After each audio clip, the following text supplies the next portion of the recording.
Hello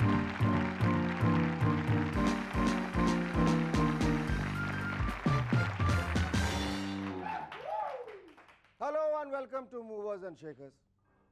आखिर वही हुआ जो नहीं होना चाहिए था, और वो नहीं हुआ जो होना चाहिए था।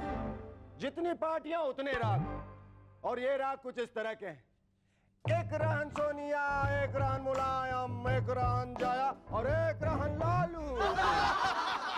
सोनिया कहन चलो सरकार बनाए, मुलायम कहन चलो सरकार बनाए, जया कहन चलो हम सभी सरकार बनाए, गोमांग कहन आप सब देखो हम कैसा सरकार गिराए। तो एक रहन कांग्रेस, एक रहन एसपी, एक रहन बीएसपी, एक रहन फ्रंट। कांग्रेस कहन हम सरकार चलाएं, 270 कहन हम सरकार बनाएं, 269 कहन हम सरकार बचाएं, और एक कहन हम सरकार देंगे हटाइन। इनके नंबर गेम से कोई आएगा तो कोई जाएगा, लेकिन आपका ये शो कहीं नहीं जाएगा। चाहे कुछ कर लो। So don't go away. Our guests tonight are Raghuveer Yadav and Bharvi Jaikishan. But before that, I give a big round of applause to Cherokee and the Rubber Band.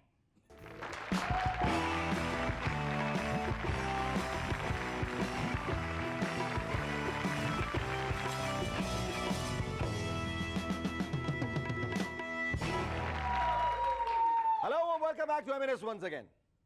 BJP एक vote से आ गई, एक vote से आ गई। वाजपेयी जी के लिए चिल्ला चिल्ला कसम से मेरा गला बैठ गया, इन्हें जिताओ इन्हें जिताओ, लेकिन ना कोई सुनने वाला ही नहीं। इस बार जब मैंने कल्लू राम से बात की तो कहने लगा ये तो होना ही था। जयललिता जी ने पिछले 1 साल से बीजेपी को इसी एक शब्द से तो परेशान कर रखा था। मैंने पूछा कौन सा एक, तो वो बोला हेड एक। जब से बीजेपी एक वोट से हारी है, सारे देश को एक नंबर का महत्व समझ में आ गया। आजकल ट्रैफिक सिग्नल पर कोई गरीब ये नहीं कहता सिर्फ 1 रुपया दे दो, सिर्फ और एक तो बहुत होता है भाई। बात इतनी बढ़ गई है कि अब 2 नंबर का धंधा करने वाले भी कोई 1 नंबर का काम ढूंढ रहे हैं। अच्छा ये देखिए, गवर्नमेंट गिरती है तो सेंसेक्स भी गिरता है? जैसे मैं यहां से भागता हूं तो सुरेंद्र ही भाग जाता है। अब की बार तो सेंसेक्स इतना गिरा कि अंडरग्राउंड हो गया। हमारा एक ब्रोकर दोस्त तो रोने लगा, शेखर सेंसेक्स और कितना गिर सकता है? मैंने कहा हमारे नेताओं से ज्यादा नीचे वो क्या गिरेगा। पहले स्कूल्स में बच्चों से पूछते थे फला साल में भारत का पीएम कौन था, वो जमाना तो अब गया। अब टीचर्स पूछते हैं आज सवेरे 10:30 बजे पीएम कौन था यार, और उसके बाद 11:30 बजे किसका नंबर आया था।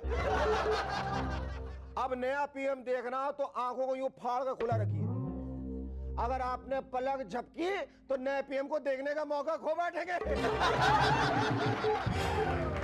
जब लालू जी ने पार्लियामेंट में कहा हम साइंटिफिक तरीके से सरकार गिराएंगे, तो हम कंफ्यूज हो गए, ये वाला सरकार गिराने का साइंटिफिक तरीका क्या है? आपको भी पता नहीं चला ना, तो आइए लालू जी से ही पूछते हैं। लालू जी प्रणाम। जितरा सखरवा। लालू जी, आपने जो साइंटिफिक तरीके से सरकार गिराने की बात कही थी वो अभी तक किसी के समझ में नहीं आई है।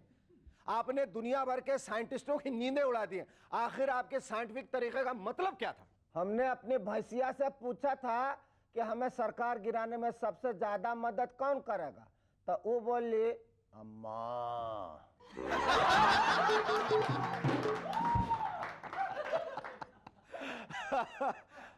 और आपने अम्मा के साथ मिलकर सरकार गिरा दी? अरे तो और क्या करते, अपने भैंसिया को नाराज कर देते का बुड़बक। लालू जी आप बहुत क्यूट हैं। अच्छा ये बताइए लालू जी, पटना से आते ही आप इतनी सारी पार्टियों से क्यों मिले थे? क्या इसके पीछे भी कोई साइंटिफिक रीजन था? हाँ बिल्कुल था। जब हमने भैंसिया पर बैठी तमाम मक्खियों से पूछा कि हमको कौन सी पार्टी का समर्थन जुटाना चाहिए, तो सब मिलकर भिन्न भिन्न करने लगी। लालू जी आप बहुत स्वीट हैं। तो अब समझ में आया कि भिन्न भिन्न पार्टियों से आप क्यों मिले थे। भाई वाह, क्या तरीका निकाला लालू जी। लेकिन लालू जी, ये साइंटिफिक तरीका क्या है वो आपने अभी तक नहीं बताया। ये हमरा अपना मैथमेटिक्स है। अच्छा ये बताओ 1 into 1 कितना होता है? 1 into 1 1 और हाफ प्लस हाफ कितना होता है? 1 और 100 minus 99 कितना होता है? डिफिकल्ट सवाल। 1 और 532 डिवाइड बाय 532 कितना होता है? 1 शाबाश सखरवा, तुमको हमरा साइंस कितना जल्दी समझ में आ गया रे। तुम तो निरा फूल निकला। लालू जी, हमने आपको स्वीट कहा, क्यूट कहा, आपने मुझे फूल कह दिया। हमरा मतलब वंडरफुल। Good bye, Tata.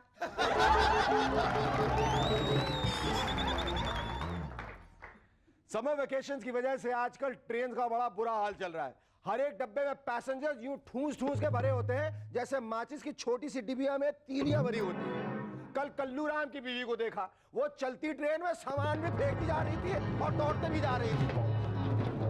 पहले सूटकेस, फिर बड़ी सी गठरी, फिर एक होल्डॉल और आखिर में खुद भी लपक कर डिब्बे में चढ़ गई। जिन यात्रियों पे गठरी और होल्डॉल गिरा था वो गुस्से में आकर उन्हें बाहर फेंकने ही वाले थे कि कल्लू राम की बीवी चिल्ला उठी, खबरदार, हम एक एक के हाथ पैर तोड़ डालेंगे जिसने हमारे घर वाले और बच्चों को बाहर फेंकने की कोशिश की। Our first guest on Movers and Shakers tonight is a true son of the soil, an immensely gifted actor with theatre, TV serials and films to his credit. Ladies and gentlemen, please welcome Raghuveer Yadav.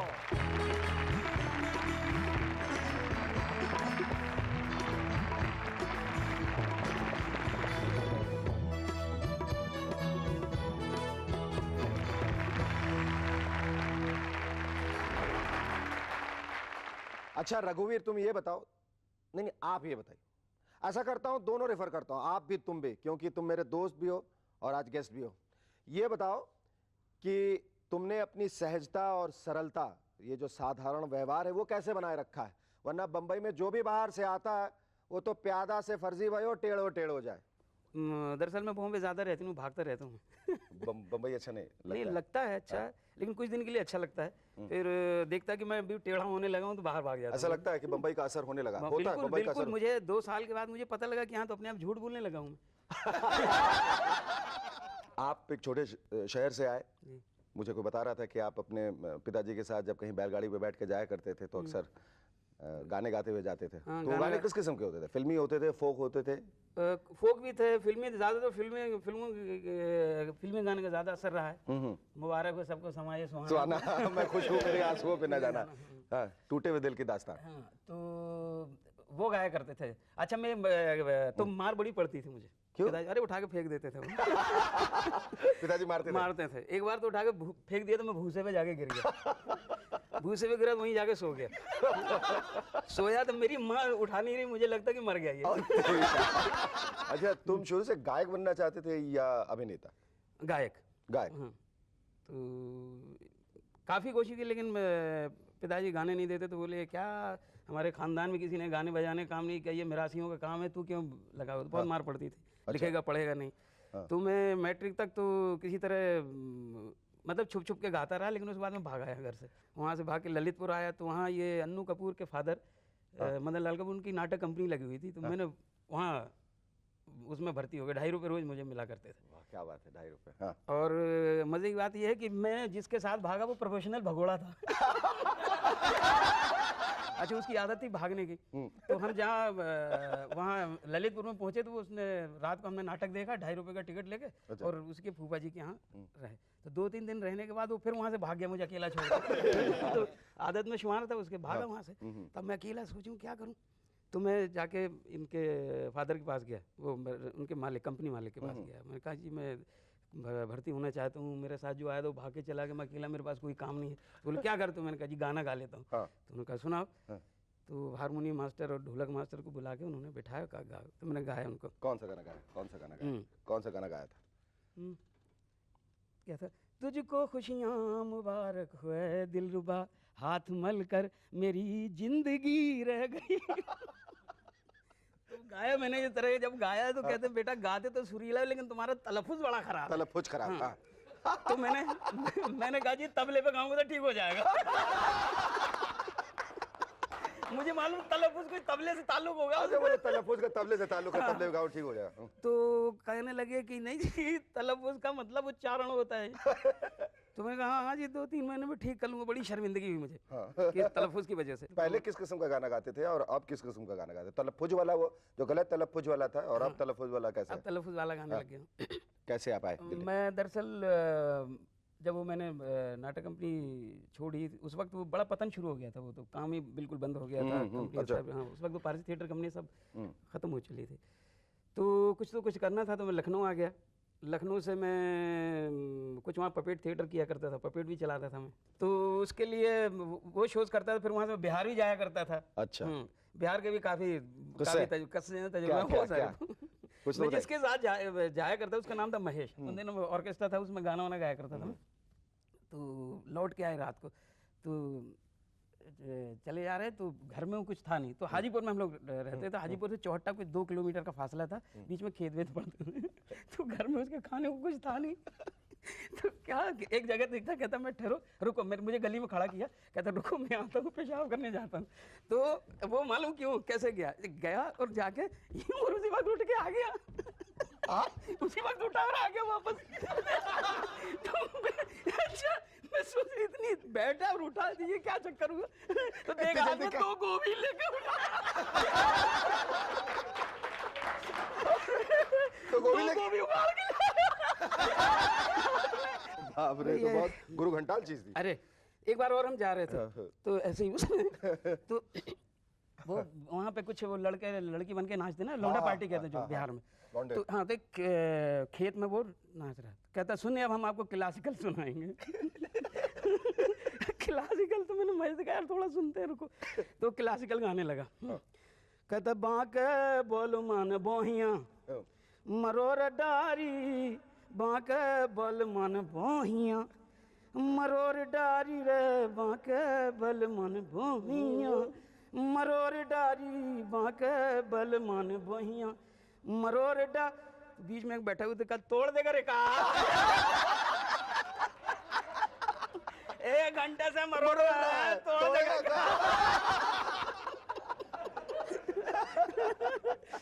ऐसे ऐसे बहुत ही बहुत इन सब का तजुर्बा मेरे ख्याल से नेशनल स्कूल ऑफ ड्रामा बहुत काम आया होगा। काम आया। हाँ।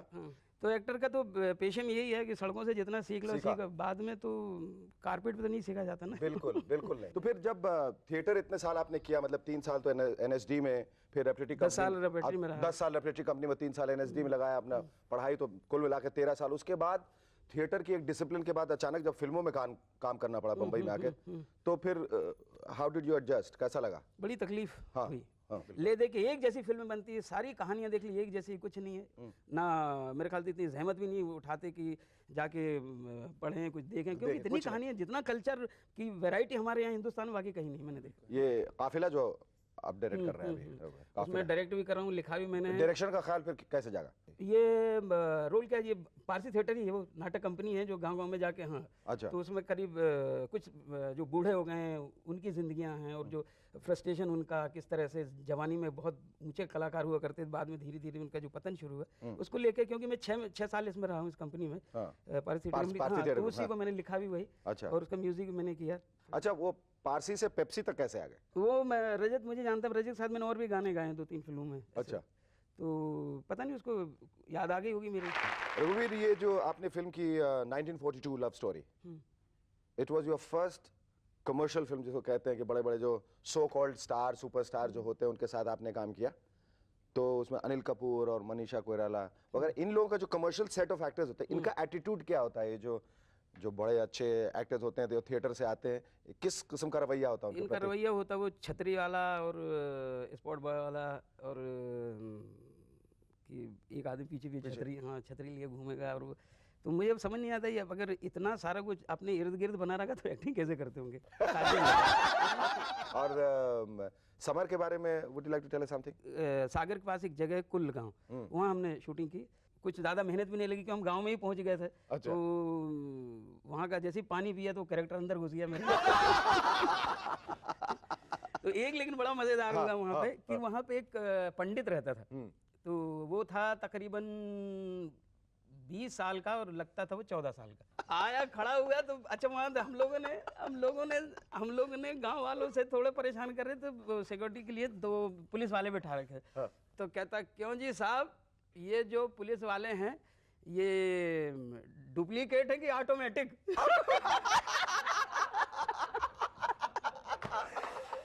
कि जी डुप्लीकेट है कि ऑटोमेटिक? बोले पता नहीं लगता है तुम्हारी फिल्म वालों में क्या डुप्लीकेट और क्या ऑटोमेटिक है। Thank you, Raghuveer. It was wonderful talking to you. Our second guest on M&S tonight believes in cutting her coat according to the cloth. Ladies and gentlemen, please welcome one of India's leading fashion designers, Bhairavi Jayakishan.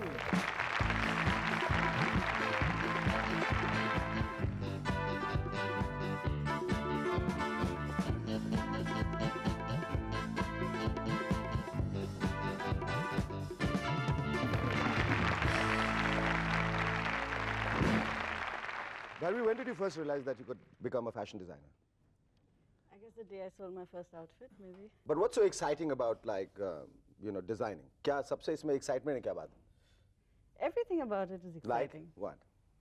The fact that you can see so many people wearing your creation. Wearing creation. Huh? And clothes give a person a lot of confidence.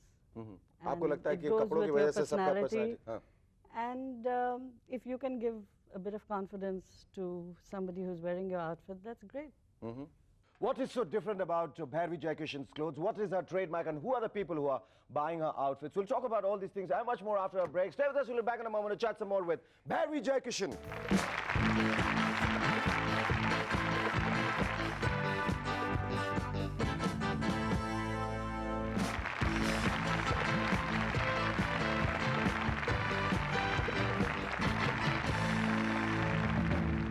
Hello and welcome back to M&S once again.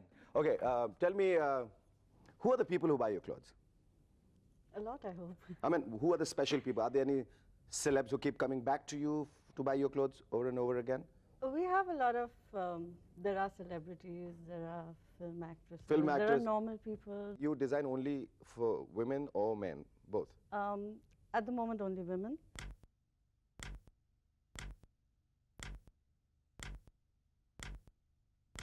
I have tried designing for men. But It- they're difficult. No, they're not difficult. In fact, it did very well, but I just find it a little boring designing for men. Okay, what according to you makes for a good outfit? Is it just the fabric, the feel of it, the cut, the fall, what? I think it's a combination of everything. You have to have the right design in the right fabric, in the right cut for the right person. So what are your future plans now? My future plans, I think, are to continue doing what I enjoy doing. Enjoy and doing. Just be happy doing that. Thank you so much. It was wonderful talking to you. Thank you. जाते जाते वाजपेयी जी, मैं और मेरी M&S की team आपको सिर्फ इतना कहना चाहेंगे, इस बात का विश्वास दिलाना चाहेंगे कि चाहे आप सरकार में रहें या ऑपोजिशन में, लेकिन हमारी सपोर्ट आपके लिए हमेशा रहेगी, क्योंकि आपने भी तो हमारे शो को कितना सपोर्ट दिया है। अर्ज है खास आपके लिए, रहे न रहे आप महका करेंगे, बन के हंसी M&S में आप वादा रहा ये, रहे न रहे आप।